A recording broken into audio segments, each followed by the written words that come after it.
আপনি কোন আইনে, কোন বিচারে মুক্তিযোদ্ধার গলায় আপনি জুতার মালা পরালেন? শুধু ডিসেম্বর মাসে পরিয়েছে বলেই কি এত যন্ত্রণা? কোনো কালেই তো আপনি এটা পারেন না। অনেক কথা আমরা শুনছি, মুক্তিযোদ্ধাদের বিচার করা হবে, যে আইনে তাদের বিচার করবেন, যে দেশে তাদের বিচার করবেন। মুক্তিযোদ্ধারা সে দেশ যদি জন্ম না দিত, জীবন বাজি না রাখতো, সেই বিচার, সেই আইন কোথায় থাকতো? সে দেশ কোথায় থাকতো যে দেশে আপনি দাঁড়িয়ে এখন হুঙ্কার দিচ্ছেন বিচার করা হবে মুক্তিযোদ্ধাদের? বিচার করেন, তারা অপরাধ করলে, অন্যায় করলে অবশ্যই বিচার করবেন, কেউই আইনের ঊর্ধ্বে নয়। কিন্তু এটা কোন ধরনের বিচার? জুতার মালা পরিয়ে তাদেরকে ঘোরানো। এটা তো ওই আব্দুল হাই কানু, যিনি মুক্তিযোদ্ধা, তার গলায় জুতার মালা পরানো হয়নি কিন্তু শুধুমাত্র। এর মাধ্যমে স্বাধীনতার মাসে মূলত মানুষের গলায় জুতার মালা পরানো হয়েছে। মুক্তিযোদ্ধাদের সঙ্গে জামাতের সমস্যাটা তো এখানে, আমি মুক্তিযোদ্ধা নই, তিনি মুক্তিযোদ্ধা, তিনি যুদ্ধ করেছেন। রাজাকার, আলবদর, আল শামস, যারা আমাদেরই স্বজাতি, যারা সাহায্য করেছে পাকিস্তানি হানাদার বাহিনীকে, তাদের বিরুদ্ধে তার ক্ষোভ থাকবেই, সেটা আজীবন থাকবে। কোন মুক্তিযোদ্ধা আজ পর্যন্ত দেখেছেন জামাতে ইসলামী, কোন মুক্তিযোদ্ধা জামাতে ইসলাম করতে?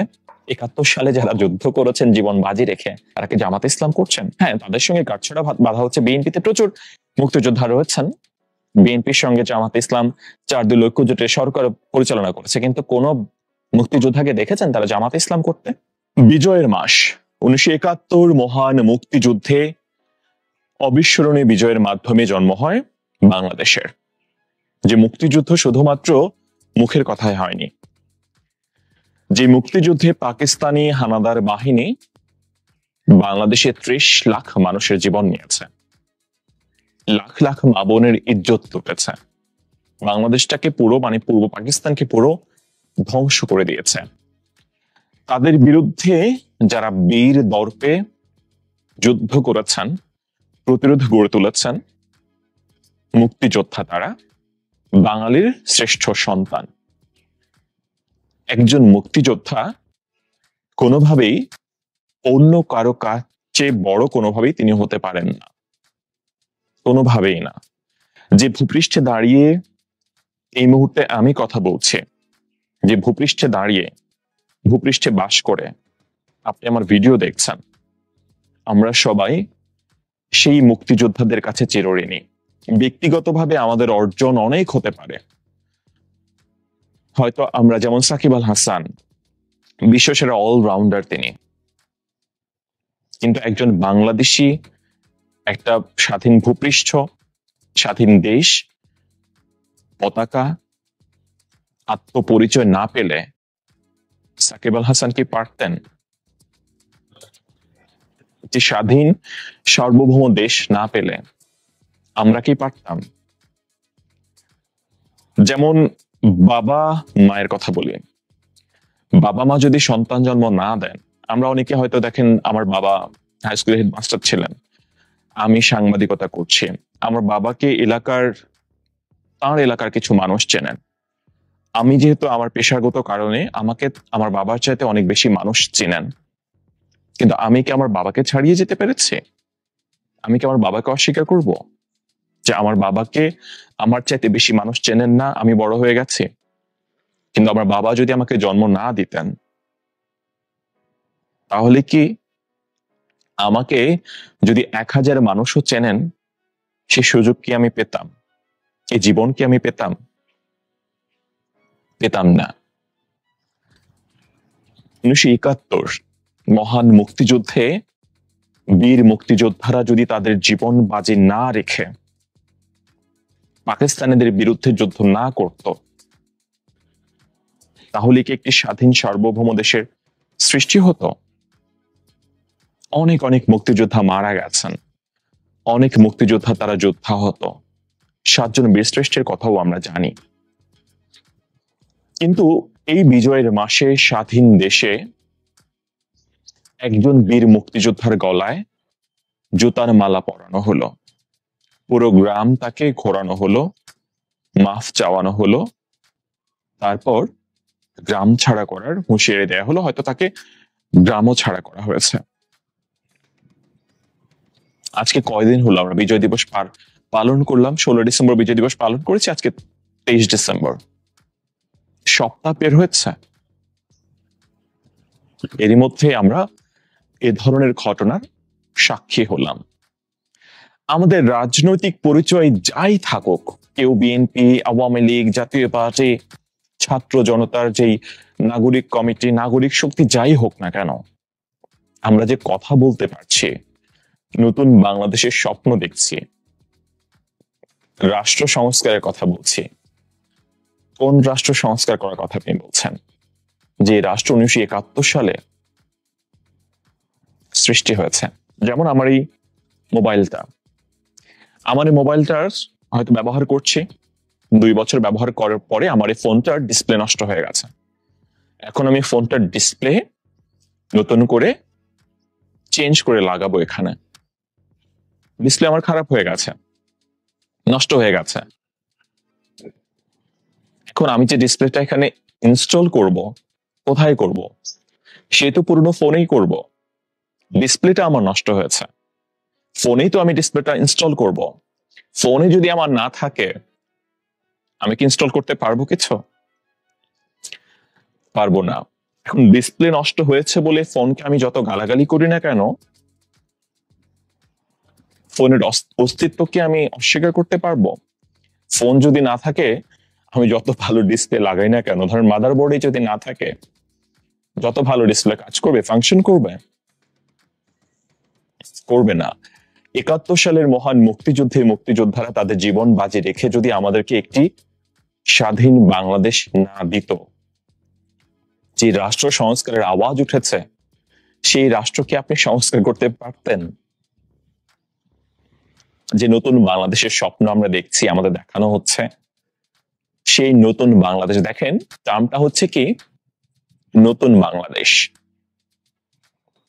নতুন যে টার্মটা এখানে অ্যাড করা হয়েছে, সেটা কি বাংলাদেশের আগে, সেটা কি নতুন। ঠিক আছে, নতুন। 71 সালে যদি বাংলাদেশ সৃষ্টি না হতো, ধরেন নতুন বাংলাদেশের ট্যাগলাইন থেকে আপনি বাংলাদেশটা ফেলে দেন, আপনার সামনে কি থাকছে? নতুন থাকছে। বাংলাদেশ কি থাকছে? ভূমি থাকছে, দেশ থাকছে, রাষ্ট্র থাকছে? থাকছে না। নতুন শব্দটা আপনি পাচ্ছেন, বাংলাদেশ পাচ্ছেন না যদি আপনি 71কে এরকম ভাবে আপনারা যদি অস্বীকার করতে চান, মুক্তিযোদ্ধাদেরকে অপমান করতে চান। কিন্তু দেখেন, নতুন বাংলাদেশ থেকে যদি আপনি নতুন শব্দটা বাদ দিয়ে দেন, বাংলাদেশ শব্দটা কিন্তু ঠিকই থাকছে। কারণ এটাই ভিত্তি আমাদের। 71 সালের পর থেকে এখন 24 সাল, আমাদের অনেক অর্জন আছে, অনেক অর্জন আছে বাংলাদেশের। বাংলাদেশের সবচেয়ে বড় অর্জন কি? স্বাধীনতা। সেই স্বাধীনতার অগ্রসেনানী যারা নিজেদের জীবন বাজি রেখে, যুদ্ধ করে, জীবন উৎসর্গ করে আমাদেরকে একটি স্বাধীন বাংলাদেশ দিয়েছেন, তাদের গলায় জুতার মালা পরানো মানে তো আপনার গলায় জুতার মালা পরানো, আমার গলায় জুতার মালা পরানো।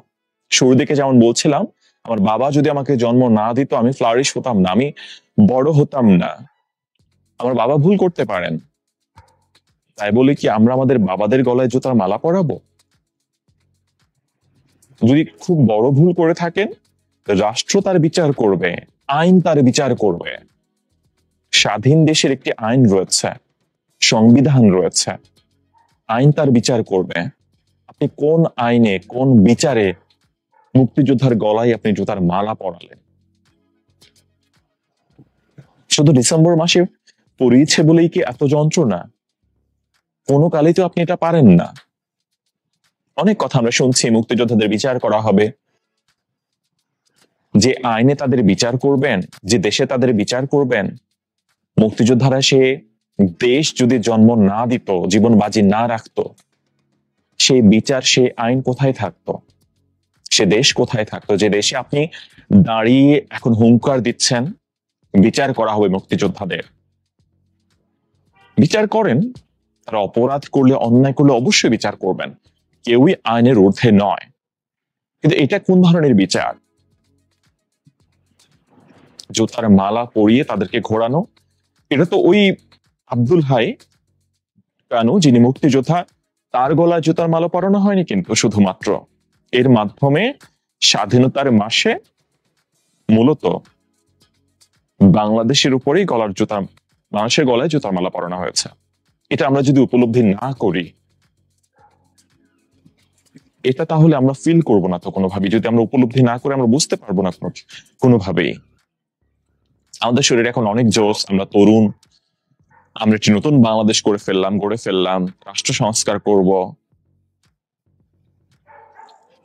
রাষ্ট্র সংস্কার করবেন, কি সংস্কার করবেন? রাষ্ট্র সংস্কার করবেন। সেই রাষ্ট্রটা কে দিয়েছে? মুক্তিযোদ্ধারা দিয়েছেন।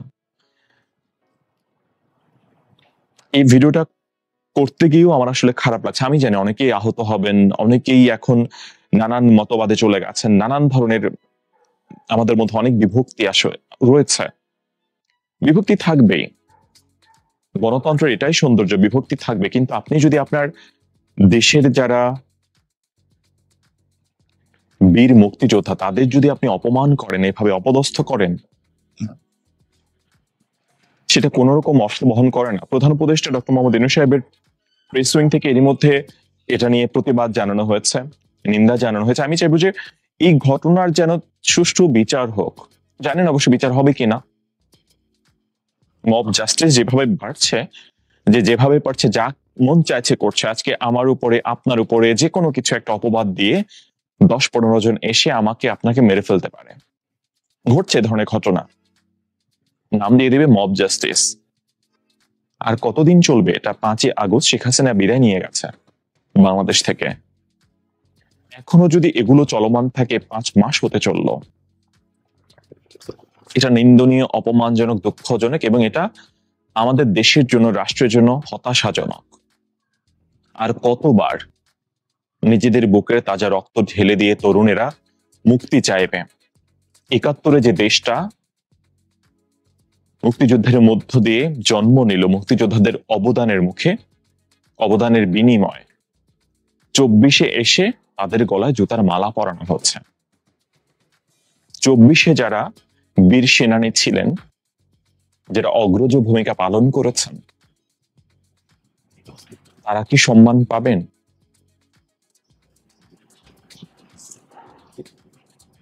এই প্রশ্নটা যদি আমাদের মনে না ওঠে, এই ভাবনার যদি উদ্রেক না ঘটে, তাহলে যতই আমরা রাষ্ট্র সংস্কারের কথা বলি না কেন, পারস্পরিক হিংসা, প্রতিহিংসা, হানাহানি এগুলো করি না কেন, বাংলাদেশটা পিছাতেই থাকবে, আগাবে না।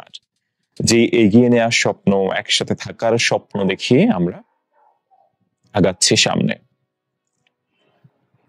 বীর মুক্তিযোদ্ধা, বীর প্রতীক আব্দুল হাই কানো, তিনি অপরাধী হতে পারেন, অপরাধ করতে পারেন। শুনছি তিনি অনেকে অপরাধ করেছেন। তিনি কোন একজন জামাতের মনোভাবপন্থী কোন একজন ব্যবসায়ীকে তিনি নাকি গ্রাম ছাড়া করেছেন, এমন কিছু।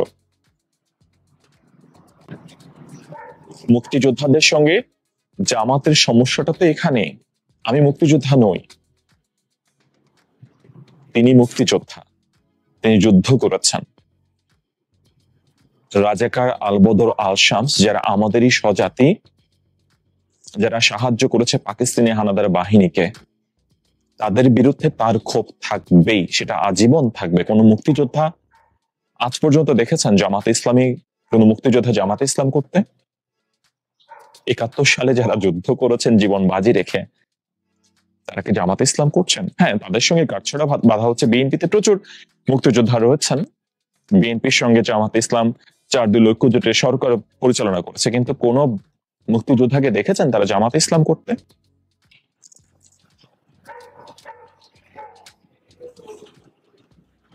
আজকে সেই স্বাধীন দেশে, নতুন বাংলাদেশে মুক্তিযোদ্ধাকে গলায় জুতার মালা পরিয়ে গ্রাম ছাড়া করা হলো। এটা যদিও নতুন বাংলাদেশ, এসব যদি চলতে থাকে, দুঃখ, হতাশা, নিন্দা জানানো ছাড়া আর কিছু করার নেই। আপনাদের প্রতিক্রিয়া জানতে চাই। ধন্যবাদ।